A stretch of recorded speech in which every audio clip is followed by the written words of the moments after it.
Λολά. Έλα, πόδι μου. Να σου πω, γιατί έχεις τόσες αμφιβολίες για την ιδέα της Ναταλίας? Έχεις κανένα πρόβλημα μαζί της? Αυτό ήθελες. Όχι, δεν έχω κάποιο πρόβλημα με την Ναταλία, απλά θεωρώ ότι δεν είναι έτοιμη για να αναλάβει κάτι τέτοιο. Εμένα μου φαίνεται πολύ ικανή. Ναι, πολύ ικανή. Εξάλλου, αν δεν της δώσουμε την ευκαιρία πραγματικά να έρθει αντιμέτωπη με τη σοβαρότητα της δουλειάς, πώς θα αρχίσει να μαθαίνει? Και να σε ρωτήσω κάτι, δηλαδή, εσύ γιατί ενδιαφέρεσαι τόσο πολύ, δηλαδή, γιατί ανακατεύεσαι, δεν το καταλαβαίνω το πρόβλημά σου. Πολύ απλό, γιατί δεν μου αρέσει η αδικία. Βέβαια. Μάλιστα. Η Ναταλία είχε έφεση, είχε όρεξη για δουλειά, είχε ενθουσιασμό και εσύ την τέξες. Έκοψες τα φτερά. Αλήθεια. Ναι. Το πουλάκι μου.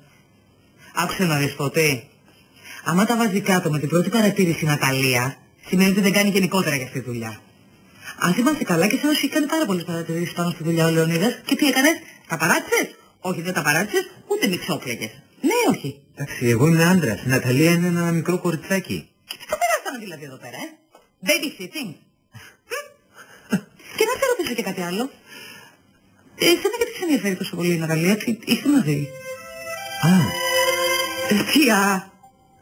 Ζηλεύει. Σε παρακαλώ πάρα πολύ, έχω και δουλειά, έλα τώρα, δεν μπορώ. Πάντως, ό,τι και να λες, ζηλεύει. Και αυτό μου αρέσει.